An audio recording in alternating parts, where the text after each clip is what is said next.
Hello everyone, welcome back to your favourite channel magnet brains. Magnet brains पे education मिलती है एकदम मुफ्त, सिर्फ और सिर्फ आपके ब्राइट फ्यूचर के लिए। मैग्नेट ब्रेन्स आपसे कोई भी अमाउंट चार्ज नहीं करता। ऐसा बिल्कुल भी नहीं होता कि 2 वीडियो के बाद आपसे कोई भी फीस चार्ज हो। ये सब कुछ, ये पूरा वीडियो आप बिल्कुल फ्रीली वॉच कर सकते हो। मैं हूं डॉक्टर मुस्कान और आज मैं लेकर आई हूं आपके लिए चैप्टर 2 सेल ऑर्गेनल का एक और बहुत इंपॉर्टेंट टॉपिक जो है mitochondria.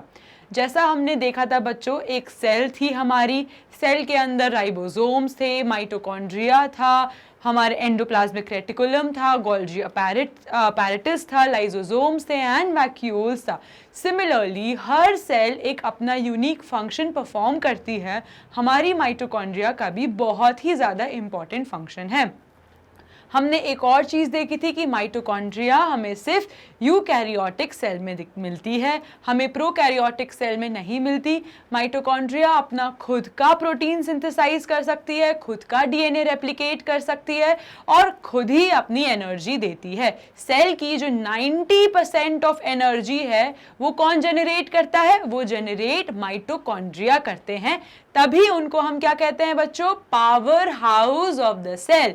Power house of the cell हमें माइटोकॉन्ड्रिया को कहते हैं, क्योंकि मैक्सिमम 90% ऑफ एनर्जी हमारी माइटोकॉन्ड्रिया जनरेट करती है। आज के पूरे वीडियो में हम देखेंगे माइटोकॉन्ड्रिया का स्ट्रक्चर एंड उसके functions. So let's get on with it. Mitochondria बच्चों, माइटोकॉन्ड्रिया इज अ सिंगुलर, मतलब माइटोकॉन्ड्रिया एक प्लूरल वर्ड है। अगर मैं एक सिंगल माइटोकॉन्ड्रिया को देखूं तो उसको कहते हैं माइटोकॉन्ड्रियन। तो सिंगुलर हम कहते हैं माइटोकॉन्ड्रियन, सिंगल हमारी माइटोकॉन्ड्रियन है। एंड माइटोकॉन्ड्रियन हमें सिर्फ कहाँ मिलते हैं? यूकैरियोटिक सेल में मिलते हैं। मैंने अभी आपको बताया कि माइटोकॉन्ड्रिया हमें प्रोकैरियोटिक सेल में नहीं मिलते। माइटोकॉन्ड्रिया हमें कहाँ मिलते हैं? हमें वो मिलते हैं यूकैरियोटिक सेल्स में। माइटोकॉन्ड्रिया क्या होती है बच्चों? सॉसेज शेप सेल होती है। आपको इसका शेप दिख रहा है? आपने सॉसेज खाई है कभी? बिल्कुल, या बीन शेप कह दो। तो माइटोकॉन्ड्रिया क्या होती है? सॉसेज शेप्ड सेल होती है और यूजुअली वो कितने साइज की होती है? वो 3 to 10 म्यू माइक्रोमीटर लॉन्ग होती है and 0.5 to 1.5 mu M wide होती है। ठीक है बच्चों, each mitochondria is a double layered structure. इसका क्या मतलब होता है? माइटोकॉन्ड्रिया 2 लेयर से मिलके बनी है। एक है हमारी इनर मेम्ब्रेन और एक है हमारी आउटर मेम्ब्रेन। इसलिए हम कहते हैं mitochondria is a double membrane structure. क्यों? क्योंकि वो इनर मेम्ब्रेन से बनी है एंड आउटर मेम्ब्रेन से बनी है। जो माइटोकॉन्ड्रिया की आउटर मेम्ब्रेन होती है बच्चों, वो हमारी प्लाज्मा मेम्ब्रेन की तरह फॉस्फोलिपिड एंड लिपिड बाइलेयर से ही बनी होती है। ठीक है, इतना समझ गए हम। अब हम इसके स्ट्रक्चर के बारे में थोड़ा अच्छे से पढ़ते हैं। तो माइटोकॉन्ड्रिया के स्ट्रक्चर को देख लेते हैं हम एक बार अच्छे से। अगर हमें स्ट्रक्चर समझ आ गया तभी हम उसकी फंक्शनिंग अच्छे से समझ पाएंगे। तो लेट्स स्टार्ट। ये है मेरा माइटोकॉन्ड्रिया। अभी मैंने क्या बताया? Mitochondria is a sausage shaped cell. ये थी मेरी क्या है बच्चों? ये है मेरी आउटर मेम्ब्रेन। तो this is my outer membrane, जो मैंने बताया फॉस्फोलिपिड बाइलेयर से बनी है। उसके बाद यहाँ पे मेरी इनर मेम्ब्रेन एक कंपार्टमेंटल की तरह, मतलब कंपार्टमेंट में ऐसे सर्कुलेट होती है। इसको हम कहते हैं इनर मेम्ब्रेन। और ये जो कंपार्टमेंट्स होते हैं बच्चों, इनको हम कहते हैं क्रिस्टी। क्या कहते हैं? क्रिस्टी। क्यों है ये? क्योंकि हमारी इनर मेम्ब्रेन एक फोल्ड्स ऑफ इन्वेजिनेशन की तरह फोल्डेड होती है, इसलिए उसको कहते हैं क्रिस्टी। अगर मैंने इस फोल्ड को ले लिया एक को तो उसको मैं क्रिस्टी कहूंगी। तो ये क्या है बच्चों? ये है मेरी इनर मेम्ब्रेन, ये है मेरी इनर मेम्ब्रेन। एंड ये जो कंपार्टमेंट की तरह फोल्ड्स है मेरी इनर मेम्ब्रेन में, इसको हम कहते हैं क्रिस्टी। उसके बाद बच्चों ये जो बीच का स्पेस है, ठीक है, ये जो बीच का स्पेस है, ये जो बीच का स्पेस आपको दिख रहा है, ये जो पूरा बीच का स्पेस है, इसको क्या कहते हैं? इसको हम कहते हैं इंटरमीडिएट स्पेस या पेरीमाइटोकॉन्ड्रियल स्पेस। क्या कहते हैं बच्चों इसको? इंटरमीडिएट स्पेस या पेरीमाइटोकॉन्ड्रियल। तो यहाँ मैं इसको वो कर देती हूँ, इसको हम कहते हैं पेरीमाइटोकॉन्ड्रियल स्पेस। ये है मेरी पेरीमाइटोकॉन्ड्रियल स्पेस। ठीक है, इतना आपको क्लियर हो गया? हमने देखा था कि माइटोकॉन्ड्रिया के पास खुद का क्या होता है? डीएनए होता है, वो खुद के जीन्स प्रोड्यूस करते हैं, वो खुद का प्रोटीन सिंथेसिस कर सकते हैं। प्रोटीन सिंथेसिस में एक और बहुत इंपॉर्टेंट चीज चाहिए होती है, वो क्या है? वो है राइबोसोम्स। तो इनके पास इनके खुद के राइबोसोम्स भी होते हैं। तो यहाँ मैं बना देती हूँ राइबोसोम्स, इनके पास खुद के राइबोसोम्स होते हैं, जिसकी हेल्प से वो क्या बना सकते हैं? वो बना लेते हैं अपना प्रोटीन। इनके पास खुद का डीएनए भी होता है, तो they have their own DNA and they have their own ribosomes. इसको लेबल कर लेती हूँ तो आपके लिए आसानी होगी। ये है मेरे राइबोसोम्स, ये है राइबोसोम्स, ठीक है। ये क्या है बच्चों? ये है मेरा डीएनए। एंड ये जो सब कुछ है ये कहाँ है बच्चों? ये मेरे अंदर मैट्रिक्स में है। मैट्रिक्स क्या है? जहाँ पे मेरा डीएनए रहता है, जहाँ पे मेरे राइबोसोम्स रहते हैं। तो ये सब कुछ कहाँ रहता है? ये सब कुछ रहता है मेरे मैट्रिक्स में। तो यहाँ मैं मैट्रिक्स ड्रॉ कर लेती हूँ आपके लिए। तो ये सब कुछ क्या है बच्चों? ये पूरा जो आपको येलो येलो से दिख रहा है, ये पूरा मेरा मैट्रिक्स है, जिसके अंदर डीएनए रहता है एंड राइबोसोम्स और बहुत सारी अलग अलग चीज़ें रहती हैं। तो इसको मैं लेबल कर लेती हूँ आपके लिए, ठीक है। इसको मैं लेबल कर लेती हूँ। ये क्या है बच्चों? ये मेरा मैट्रिक्स है। This is matrix. माइटोकॉन्ड्रिया का स्ट्रक्चर याद करना बहुत इंपॉर्टेंट है, क्योंकि इसका जो फंक्शंस हैं वो उसके डिफरेंट स्ट्रक्चर्स पे डिपेंड करता है, क्योंकि हर एक उसका जो पूरा स्ट्रक्चर है उसका एक सेपरेट फंक्शन है। तो एक और बहुत इंपॉर्टेंट चीज़ हम देख लेते हैं। जो हमारी आउटर मेम्ब्रेन होती है बच्चों, जो आउटर मेम्ब्रेन होती है वो होती है परमिएबल। वो होती है क्या? परमिएबल। मतलब उसके अंदर आयंस, वाटर, कुछ भी फ्रीली आ सकता है, ठीक है। जो हमारी आउटर मेम्ब्रेन ऑफ माइटोकॉन्ड्रिया रहती है वो होती है परमिएबल। वो ऐसा नहीं है कि सेलेक्टिव चीज़ों को लाए, वो सब चीज़ों को अपने सेल के अंदर आने देती है। तो जो आउटर मेम्ब्रेन होती है वो आयंस, प्रोटीन्स, इन सब से क्या होती है? परमिएबल होती है। लेकिन जो हमारी इनर मेम्ब्रेन होती है वो क्या होती है? वो होती है सेलेक्टिवली परमिएबल। वो होती है सेलेक्टिवली परमिएबल। वो सारी चीज़ों को सेल के अंदर नहीं आने देती। वो डिसाइड करती है कि क्या मेरे सेल के अंदर आएगा और क्या मेरे सेल के अंदर नहीं आएगा। इसलिए अब वो बेचारी परमिएबल है, सेलेक्टिवली परमिएबल है, तो उसको अगर ट्रांसपोर्ट करना है तो कोई चैनल्स चाहिए, है ना। बिना चैनल्स के हम कैसे कोई प्रोटीन, बिकॉज अगर कोई भी चीज़ है, कोई भी वाटर और आयंस है, हमें चाहिए अगर सेल के अंदर, क्योंकि एनर्जी प्रोड्यूस करने में सारी जो हमारी काइनेटिक्स हैं उनके लिए हमें क्या चाहिए रहता है? वाटर और आयंस चाहिए रहते हैं। अब आयंस का ट्रांसफ़र अगर हमें मैट्रिक्स तक करना है तो हमें इनर मेम्ब्रेन को क्रॉस करना पड़ेगा, और इनर मेम्ब्रेन को क्रॉस करने के लिए हमें क्या चाहिए? चैनल्स चाहिए, जो होते हैं पोरिन्स। तो यहाँ पे क्या होते हैं बच्चों? यहाँ पे होते हैं पोरिन चैनल्स। पोरिन चैनल्स होते हैं जिनकी वजह से, जिनकी हेल्प से हम इनर मेम्ब्रेन के थ्रू अपने आयंस को भेज सकते हैं। कहाँ? मैट्रिक्स में भेज सकते हैं। अब बच्चों ये जो आपको फोल्ड्स दिखते हैं, इन्वेजिनेशन जो फोल्ड्स हैं, ये फोल्ड्स क्या हैं बच्चों? इनको क्रिस्टी कहते हैं। ये क्यों होते हैं फोल्ड्स में? क्योंकि कभी आपने कपड़ा फोल्ड करा है, अगर आप एक बड़ा सा क्लॉथ ले लो, ठीक है, आप बेडशीट ले लो, उस पूरी की पूरी बेडशीट को अगर आप कबर्ड में रखोगे तो वो नहीं आ पाएगी। लेकिन अगर उसको आप फोल्ड करके इतना छोटा सा फोल्ड कर दोगे तो वो ज़्यादा सरफेस एरिया क्या कवर करेगी? वो फोल्ड होके ज़्यादा सरफेस एरिया देगी ना, तो उसी तरह हमारी जो क्रिस्टी रहती है वो फोल्डेड रहती है, क्योंकि कोई बड़ी चीज को छोटी जगह पे रखना है तो फोल्ड कर दिया। फोल्ड करने की वजह से क्या हुआ, हमारे पास ज्यादा सरफेस एरिया हो गया। अगर मैं कोई छोटी चीज सपोज यहाँ पे एक है और इसको ऐसे सर्क्यूलर ही रखूं तो मेरे पास सिर्फ इतना सरफेस एरिया बचता है कुछ भी प्रोटीन को सिंथेसाइज करने में। उसी तरह अगर मैं इसको फोल्ड कर दूं, इसको ऐसे फोल्ड कर दूं, तो ये जो बीच बीच की स्पेसेस है और जो इतना बड़ा फोल्डेड स्ट्रक्चर है, मतलब मेरे पास बहुत स्पेस बन जाएगी किसके लिए, प्रोटीन को सिंथेसाइज करने के लिए। तो ये क्रिस्टी क्या करती है, ये सरफेस एरिया इंक्रीज करती है मेरी प्रोटीन के प्रोडक्शन के लिए। ठीक है, तो cristae increases the surface area हमारी इनर मेम्ब्रेन में या माइटोकॉन्ड्रिया में। समझ गए इतना पार्ट। तो ये था स्ट्रक्चर, इसको बहुत अच्छे से देखिए, डायग्राम ड्रॉ करिए या इसका स्क्रीनशॉट ले सकते हैं आप लोग। ठीक है, ले लिया स्क्रीनशॉट। अब हम बढ़ते हैं आगे।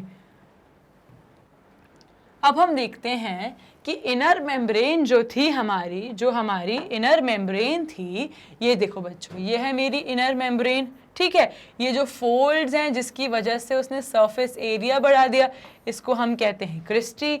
उसके बाद ये जो मेरी स्पेस है इसको हमने क्या कहा था, इंटर मेम्ब्रेन स्पेस। हमारे पास राइबोसोम्स है फ्रीली, ये मेरा माइटोकॉन्ड्रियल डीएनए है।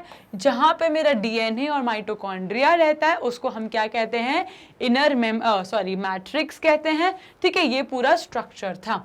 अब बच्चों, अब हम पढ़ेंगे कि हर जो हमारी स्ट्रक्चर्स रहती है माइटोकॉन्ड्रिया का, उसका एक सेपरेट फंक्शन रहता है। ठीक है, जो हमारी इनर मेम्ब्रेन रहती है वो सबसे इम्पॉर्टेंट काम प्ले करती है, वो है हमारी टीसीए साइकिल और एटीपी को सिंथेस करने में। मतलब ये होती है हमारी ट्राई कार्बोक्सिलिक एसिड एक साइकिल होती है जो माइटोकॉन्ड्रिया के इनर मेम्ब्रेन में होती है। क्यों? क्योंकि उसके पास एंजाइम्स होते हैं। कौन से? एटीपेज एंजाइम्स होते हैं उसके पास, जिसकी वजह से वो क्या कर पाती है, वो एनर्जी का प्रोडक्शन कर पाती है। एटीपी क्या है बच्चों? एटीपी इज एडिनोसिन ट्राइफॉस्फेट, जो क्या है, एनर्जी का मॉलिक्यूल है। एनर्जी किस फॉर्म में हमारी बॉडी को मिलती है? हमारी बॉडी को एनर्जी मिलती है एटीपी के फॉर्म से। और एटीपी कहाँ प्रोड्यूस होती है? एटीपी होती है produce inner membrane of mitochondria में। क्यों? क्योंकि उसके पास एक एंजाइम है जो है एटीपेज। तो मैक्सिमम एनर्जी का प्रोडक्शन कहाँ हो रहा है? मैक्सिमम एनर्जी का प्रोडक्शन मतलब 90% एनर्जी का प्रोडक्शन हो रहा है हमारी माइटोकॉन्ड्रिया में। एक और इंपॉर्टेंट पॉइंट है बच्चों, हमारी जो आरबीसी होती है वहां पे एटीपी प्रोड्यूस नहीं होता, तो वहां पे हमें कोई माइटोकॉन्ड्रिया नहीं मिलते, वहां पे 0 माइटोकॉन्ड्रिया रहते हैं। माइटोकॉन्ड्रिया सबसे ज्यादा कहाँ होते हैं? माइटोकॉन्ड्रिया सबसे ज्यादा होते हैं लिवर में, स्मूथ मसल्स में, जहां बहुत ज्यादा एटीपी का प्रोडक्शन चाहिए।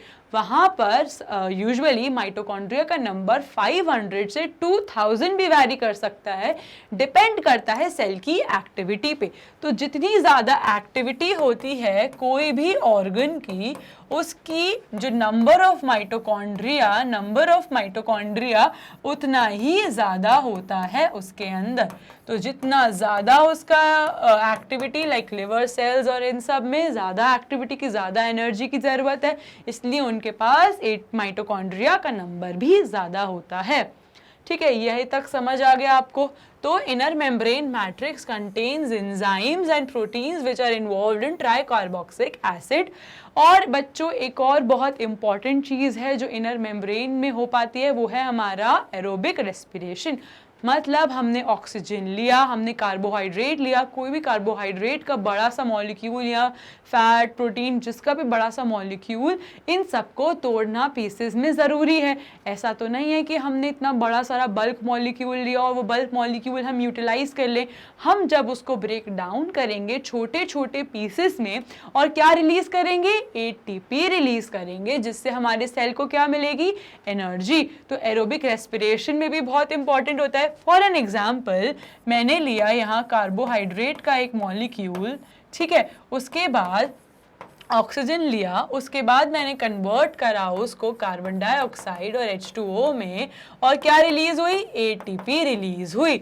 मतलब मैंने कार्बोहाइड्रेट के बड़े मॉलिक्यूल को ब्रोकन डाउन करा, कार्बन डाइऑक्साइड को कहाँ दिया, कार्बन डाइऑक्साइड को वापस से मैंने अपने ब्लड में दिया, ब्लड से वो कहाँ निकला, वो थ्रू हमारी बॉडी के बाहर निकला और वाटर को ले लिया हमने, एंड जो हमारा एटीपी प्रोड्यूस हुआ उससे हमने एनर्जी ले ली, उससे हमारे सेल को एनर्जी मिल गई। ठीक है बच्चों, ये क्लियर हो गया आपको। उसके बाद हम देख लेते हैं फंक्शंस ऑफ माइटोकॉन्ड्रिया, और क्या क्या फंक्शंस होते हैं माइटोकॉन्ड्रिया के।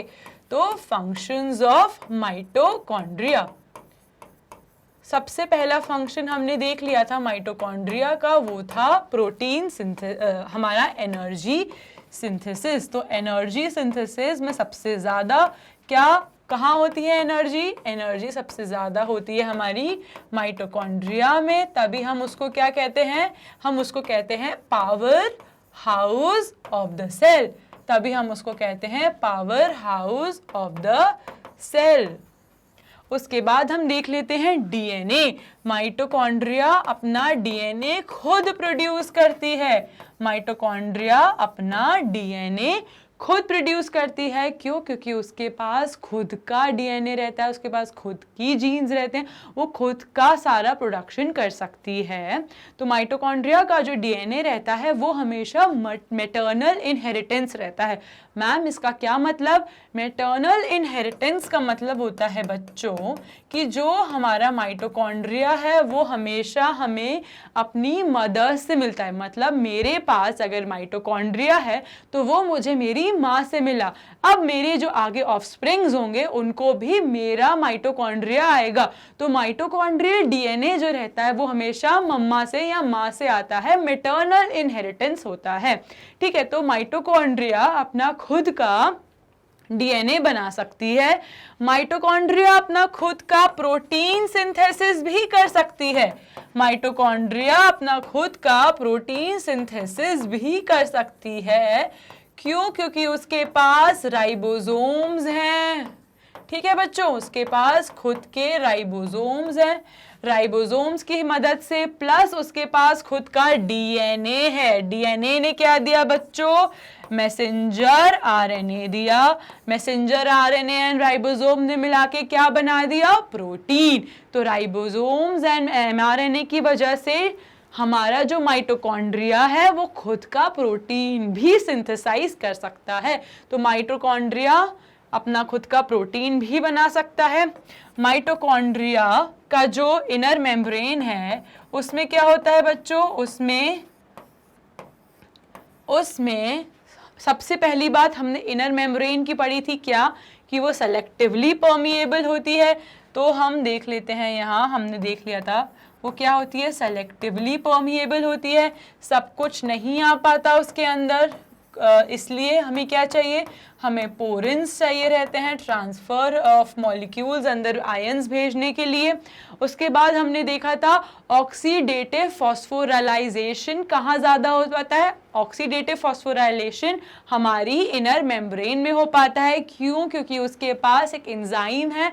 कौन सा एंजाइम बताया था मैंने? एटीपेज एंजाइम है, इसलिए ऑक्सीडेटिव फॉस्फोराइलेशन कहाँ हो पाता है? ऑक्सीडेटिव फॉस्फोराइलेशन कहाँ हो पाता है? वो हो पाता है हमारी एटीपेज की वजह से। कहाँ? एटीपेज की वजह से हमारी इनर मेम्ब्रेन में। ठीक है, इतना क्लियर है बच्चों? वो हो पाता है एटीपेज की वजह से हमारी इनर मेम्ब्रेन में। हमारी आउटर मेम्ब्रेन जो रहती है वो कंप्लीटली परमिएबल रहती है, इसलिए इजीली ऑक्सीजन आ जाता है, इसलिए और वाटर आ जाते हैं, आयंस आ जाते हैं, बहुत सारे सोडियम पोटेशियम इजीली हमारी सेल के अंदर आ सकते हैं। उसके बाद एक और इम्पॉर्टेंट पॉइंट है हमारे माइटोकॉन्ड्रिया का,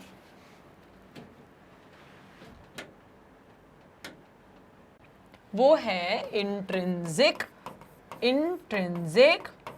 mitochondrial pathway. Intrinsic mitochondrial pathway तो क्या है ये क्या है बच्चों? मैं भी बताती हूँ। इंट्रिंसिक माइटोकॉन्ड्रियल पाथवे हमारी माइटोकॉन्ड्रिया के अंदर होता है, जो क्या कराता है? एपोप्टोसिस। क्या कराता है वो करवाता है एपोप्टोसिस। एपोप्टोसिस क्या है बच्चों? Apoptosis is programmed cell death, मतलब हमारे माइटोकॉन्ड्रिया को जैसे ही स्ट्रेस मिलेगा, जैसे लगेगा अरे बाबा रे बहुत कुछ हो रहा है, बहुत सारी सेल्स सही फंक्शन नहीं कर रही हैं, या बहुत सारी सेल्स को अभी मारना है क्योंकि अब वो यूजफुल नहीं है हमारी बॉडी के लिए, उनको अभी डिस्ट्रॉय करना बहुत ज़रूरी है। तो जैसे ही ये सिग्नल पहुंचेगा हमारी माइटोकॉन्ड्रिया के पास, तो क्या होगा बच्चों, एपोप्टोसिस तक समझ गए? Apoptosis is programmed cell death, मतलब हमारी जो बॉडी है वो प्रोग्राम करेगी उस सेल को मारने में। कैसे करेगी अभी देख लेते हैं, ठीक है? तो हमने पढ़ा ये इंट्रिंसिक माइटोकॉन्ड्रियल पाथवे। अब मेरे पास स्पेस ज्यादा है आपको एक्सप्लेन करने के लिए, ठीक है?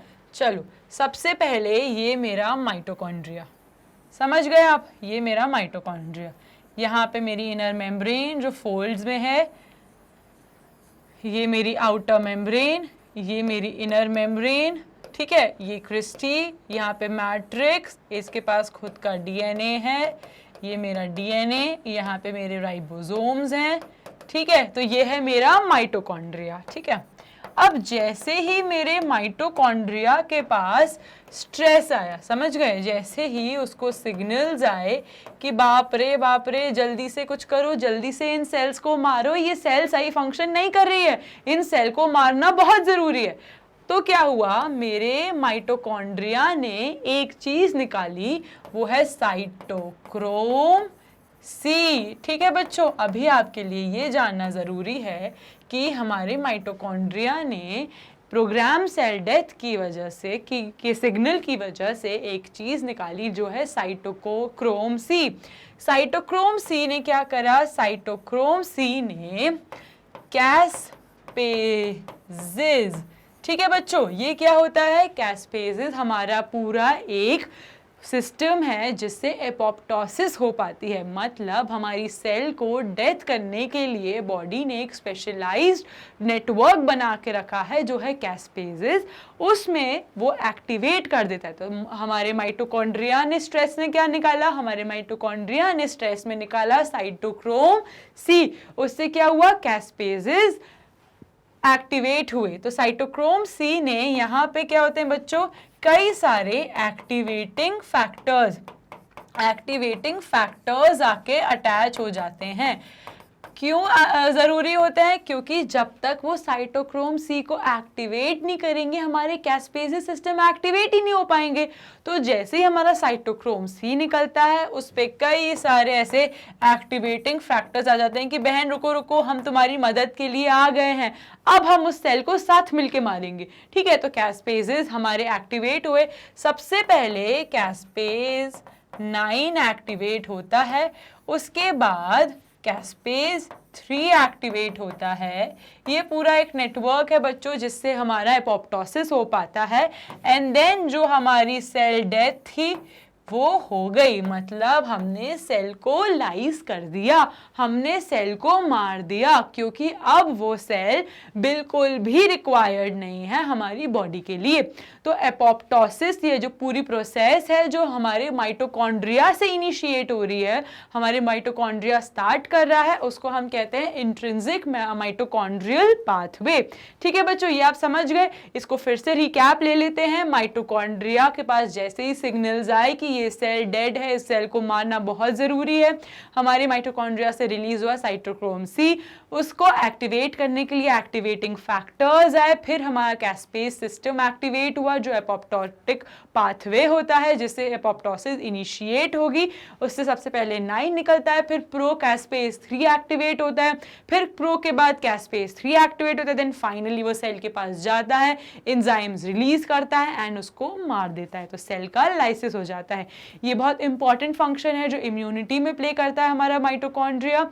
इस पूरे वीडियो में हमने देखा माइटोकॉन्ड्रिया का सबसे पहले स्ट्रक्चर कैसा होता है, क्या होते हैं उसके डिफरेंट स्ट्रक्चर्स का डिफरेंट फंक्शन क्या है वो हमने देखा अच्छे से।